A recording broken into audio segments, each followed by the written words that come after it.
and then hear the answer through vibrations transmitted through his skull. Silently asks the computer, and then hears the answer through vibrations transmitted through his skull.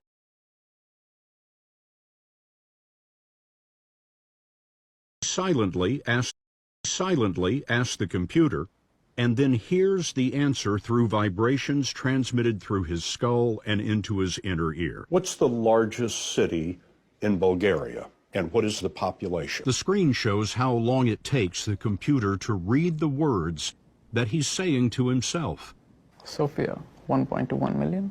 That is correct. You just Googled that. I did. You could be an expert in any subject. You have the entire internet in your head. That's the idea. Silently asks the computer, and then hears the answer through vibrations transmitted through his skull and into his inner ear. What's the largest city in Bulgaria, and what is the population? The screen shows how long it takes the computer to read the words that he's saying to himself.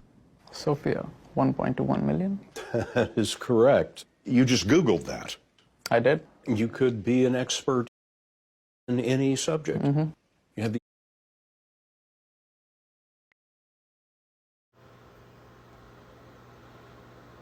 entire internet in your head. The entire internet in your head. Shalom, first and foremost, all praises, honor, and glory to Yahweh, Bahasham, Yahweh Shai, Bahasham, Racha, Quadash. All right. Yahweh's name, Heavenly Father. Bahasham means in the name. Ba and Ha the Sham name. Yahweh Shai's name, unbegotten Son. And Racha, Quadash means Holy Spirit, literally translated Spirit Holy. Racha, Spirit, Quadash, Holy. All right. And man, Esau just, he's doing his job actually. This is one step closer to the end. All right. And when we know that Satan is smart. Let him grab that. Grab that.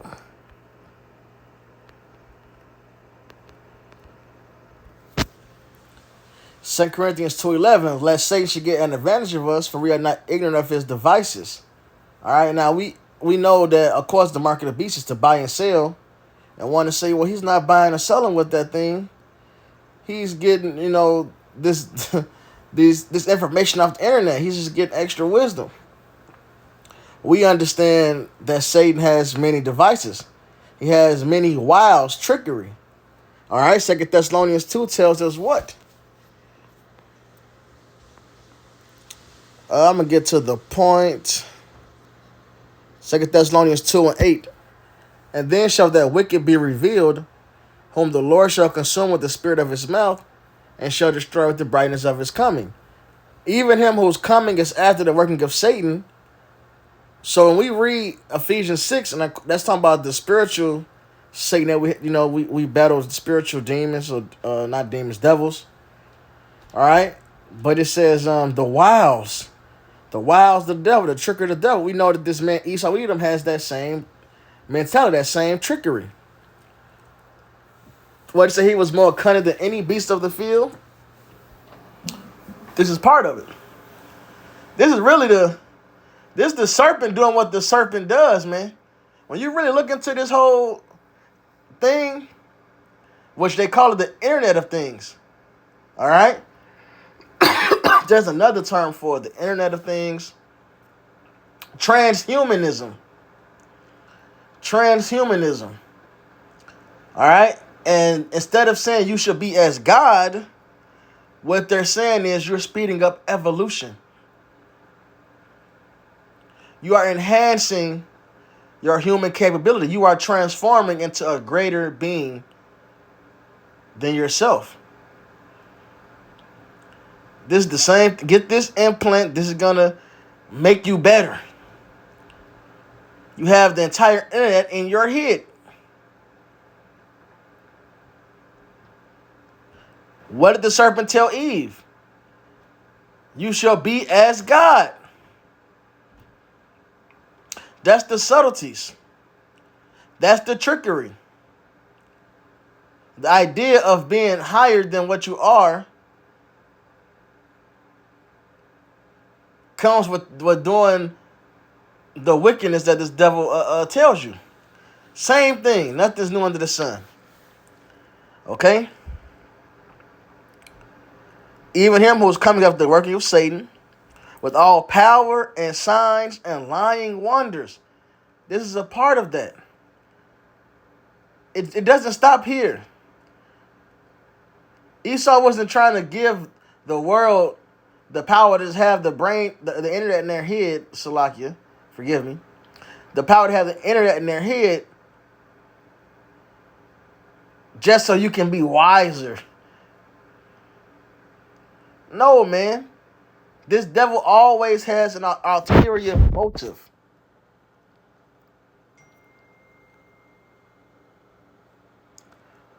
Sirach 14. Yeah, I think it's 14. It gotta be 14, all right?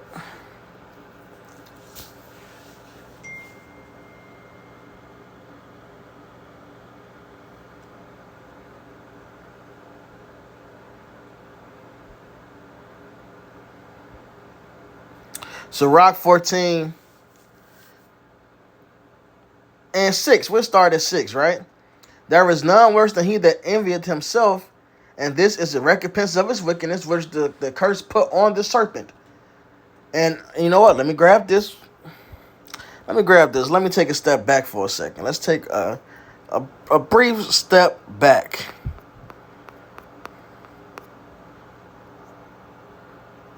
This is Revelation 12. Let's start at 1. And there appeared a great wonder in heaven, a woman clothed with the sun of the moon under her feet, and upon her head a crown of 12 stars, which represents Israel. All right.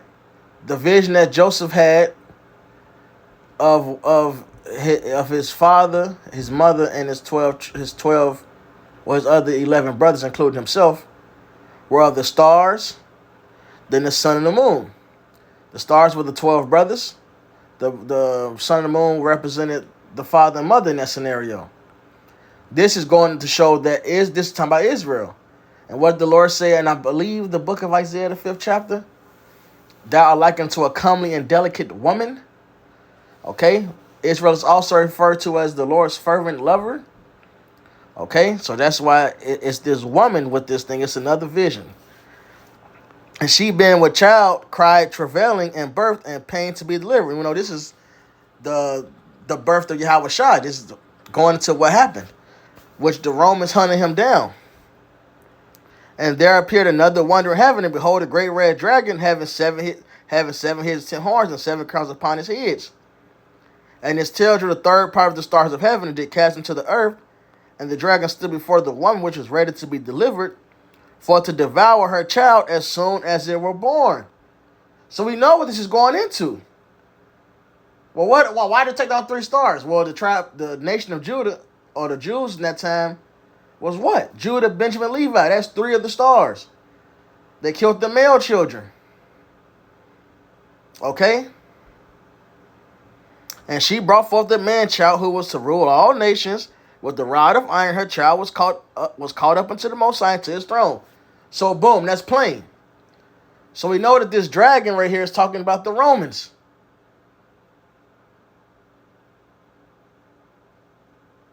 Not some creature that's going to pop out the ocean in the last days like Godzilla, man. No, this is talking about Edom. So let's jump down. Verse 9. And the great dragon was cast out, that old serpent called the devil and Satan. Why is he called that? Because he is the deceiver. We just read 2 Thessalonians. He's coming in the same spirit and power of the left-hand angel Satan. Esau Edom is the physical counterpart of Satan on the earth.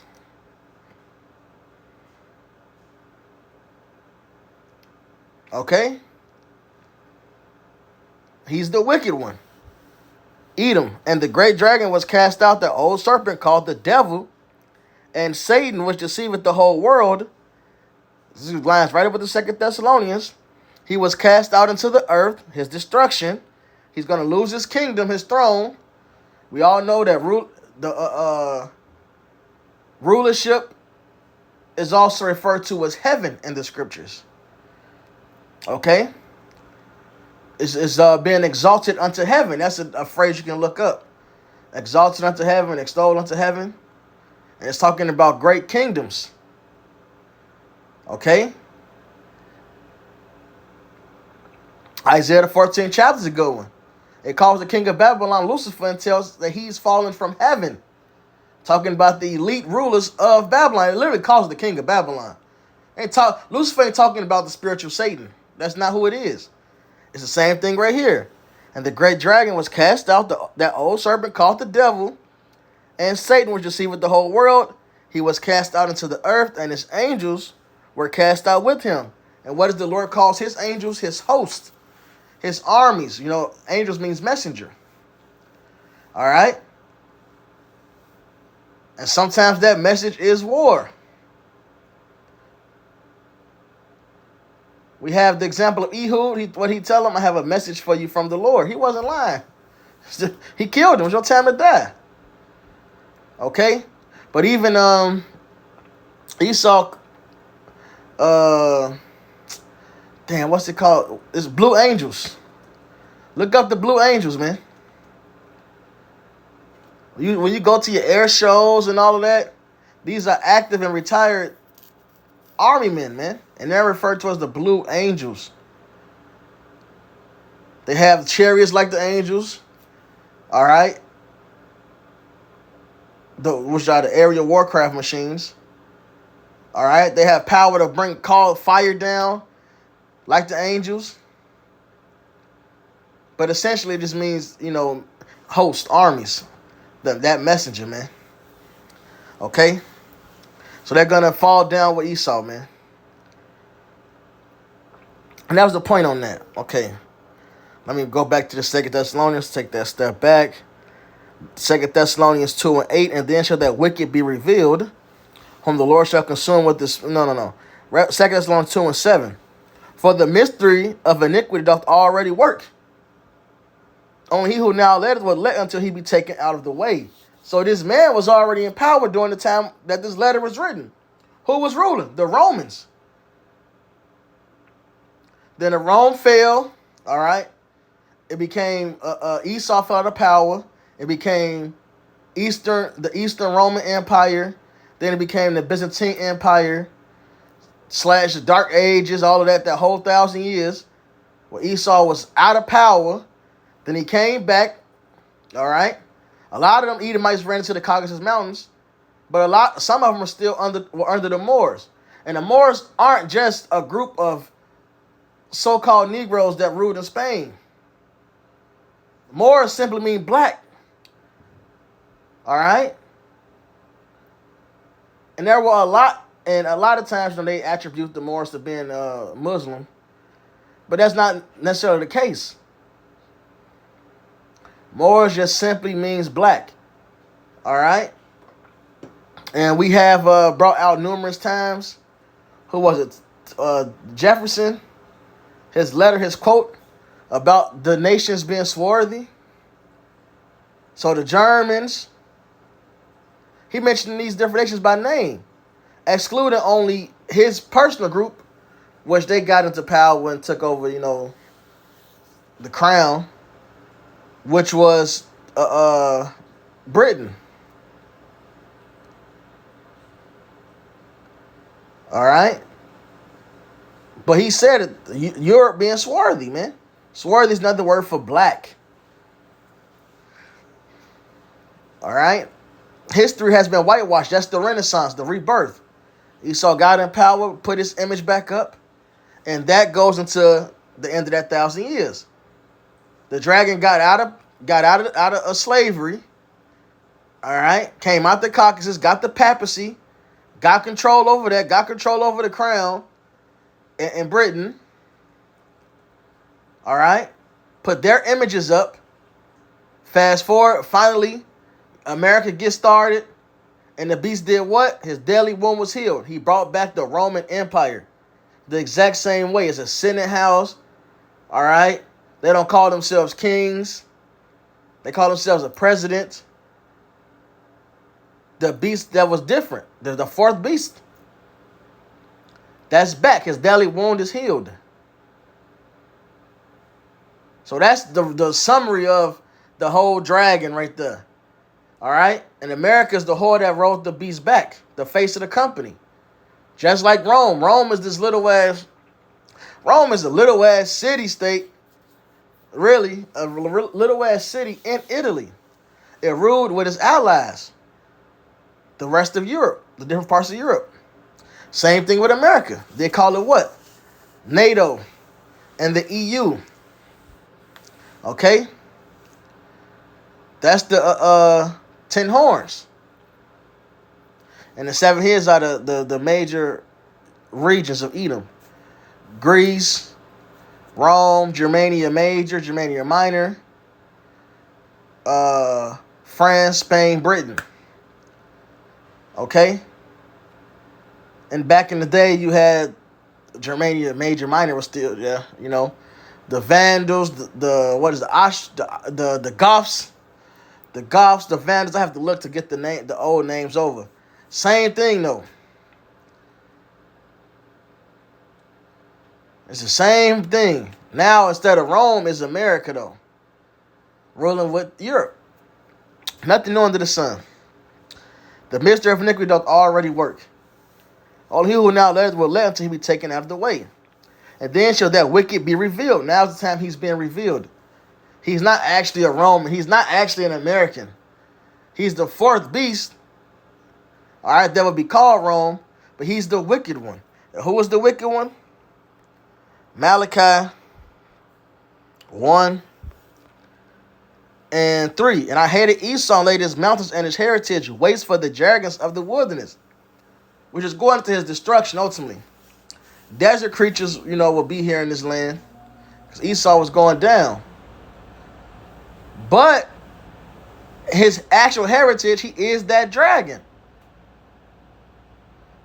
Esau was a dragon, man, that dwells in desolate place. That's why everything he does, he brings destruction, desolation.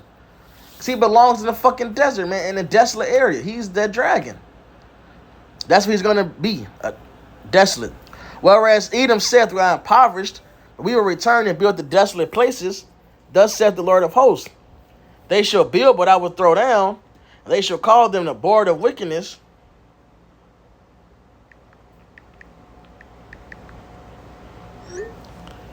They should call them the board of wickedness. Let me not skip this part. They shall build, but I will throw down. So the Lord gave them a commission to rebuild, to return. We're hearing the rebirth of it. The Renaissance. But the Lord's going to throw it down. This is where we at with it. Now he's been revealed. It's time for Esau to get thrown down. And they shall call them the border of wickedness, and the people against whom the Lord hath indignation forever. Edom, as Isaiah 34 tells us, is the people of the Lord's curse. He is the wicked one. The reincarnation of the seed of Cain after the flood. The cursed. That's why he has leprosy, no melanin. That is a curse. You look up that word, the plague of leprosy, you look up the word plague. One definition of plague is, in the Hebrew, is mark. Like the mark of Cain.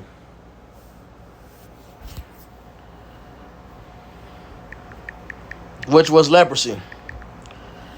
So, boom, boom, boom. Back to the 2 Thessalonians. We see the serpent. The serpent also is a man. The serpent. Psalm 58. Psalm 58. Let me get that. Just to prove that real quick, then we can move on. Which the serpent came back as Cain, and back as Esau now. Psalm 58 and 3. The wicked are estranged from the womb. They go astray as soon as they be born, speaking lies. Their poison like the poison of a serpent. They are like the deaf adder that stoppeth her ear. The tree of knowledge of good and evil. What did he give? All right, he didn't give an apple or a mango. All right, he gave the fruit of lies, man. And that's the same thing he's doing now. He's coming with all signs, powers, and lying wonders, man, to deceive.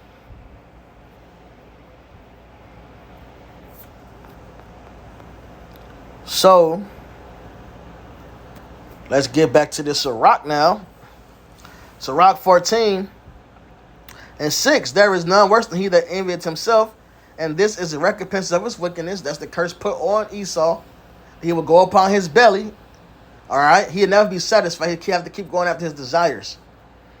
All right, Habakkuk the 2nd chapter. He wants to gather all people unto himself, man. How does he do that? By chipping you, making you part of the UPC, the Universal Product Code, man, making you a damn product. Social Security number and needing the passport is not enough. He wants complete control. And if he do it good, he do it, here's the point, if he do it good, he doeth it unwillingly, and at the last he will declare his wickedness. So Esau Edom isn't giving you technology so you can just be super wise and efficient. No, man. This man is, that's a lying wonder that he wants to do, man.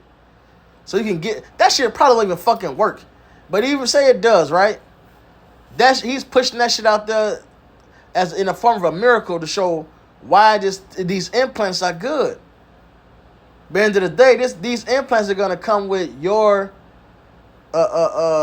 obedience. And it's gonna be forced, and you won't be able to buy or sell without it soon enough, man. He has to put this out there that these implants are good, the Internet of Things are cool, being digitalized and transhumanism is all right. You'll be upgraded. Well, there's a movie called Upgrade, I believe. I think it's called Upgraded. All right. It's a raw-ass movie, too. Some good action scenes. But it shows Esau's pushing that vibration out there, man, to deceive you. And we know what it all leads to. This 2 Thessalonians 2:9. Even him who's coming is after the working of Satan, with all power and signs and lying wonders, and with all deceivableness of unrighteousness in them that perish, because they receive not the love of the truth, that they might be saved. So people will be deceived by this shit. And for this cause, God shall send them strong delusion, but they shall believe a lie. So this is just one step to Esau pushing his agenda, chipping you, man. Call it transhumanism, call it the Internet of Things. We know this is a step closer to the mark of the beast, man. Revelation 13:16. He caused all, both small and great, rich and poor, free and bond, to receive a mark in their right. No, I got started 15. He had power to give life unto the image of the beast, that the image of the beast should both speak, and cause that as many as would not worship the image of the beast should be killed. So he wants you to follow his way of life, to follow his democracy, to follow the Roman way. All right, starting with democracy, starting with what he pushed out there, this debt-based system, the biggest trick he set up to the world. Everybody followed the U.S. dollars. He's going to come with another currency for your ass. All right? You got to deal with his debauchery, sodomy. You got to deal with the Western mindset. And he caused all, both small and great, rich and poor, free and bond, to receive a mark in their right hand or in their foreheads. And what 2020 showed us is the world is willing to follow a unified agenda, man. Because everybody went on lockdown. Everybody got hit with that snake bite, man. All these countries. Okay? And that word mark is the Hebrew word, the Greek word charagma, man, which means incision. This is a physical thing, man. We might as well grab it. A stamp and imprinted mark of the mark stamped on the forehead of the right hand as the badge of the followers of the anti-Messiah. The mark, and it's not one anti-Messiah, man. There's many. Anybody who's against the truth is an anti-Messiah. The mark, we avoid the C word, that's an idol. The mark branded upon horses, thin, carved, sculptured, graven work. Then it says of idolatrous images. But there you go, man. So this is a physical thing. And that no man might buy or sell, save, except he that hath the mark, or the name of the beast, or the number of his name. This is not saying you can pick and choose. This all goes hand in hand. All right? What's the phrase? Idolatrous? Saying one thing 3 different ways. It's a literary style, okay? Here is wisdom. Let him that hath understanding count the number of the beast, for it is the number of a man, and his number is 666. So let's prove that by looking up what, well, it says to get the mark or his, what does it say? The mark, the name, or the number. Well, let's see what this number is. Let's see if there's something different. Well, you may not get the mark, but you could just go have the number on it. Well, let's see what this number is. Okay, chi-psi stigma. But then gives another root, G472 for stigma. And it's a mark pricked in or branded upon the body. To ancient Oriental usage, slaves and soldiers bore the name of or the stamp of their master or commander, branded or pricked, cut into their bodies to indicate what master or general they belong to. Okay? And there were even some devotees who stamped themselves in this way with a token of their gods. So it's saying the same thing, man. All right? If you follow this devil, you're going to take his mark, his name, his number, which ultimately is his stamp. You're going to give him control over you. And that's what all this is leading to, man. All right? So hopefully it's edifying. All praises, honor, and glory to Yahweh Bahasham, Yahweh Shai Bahasham Kodash. Double honors to the apostle of the great millstone. And South Asian brothers doing this thing in sincerity and truth and with charity. Shalom wa Baba Ba.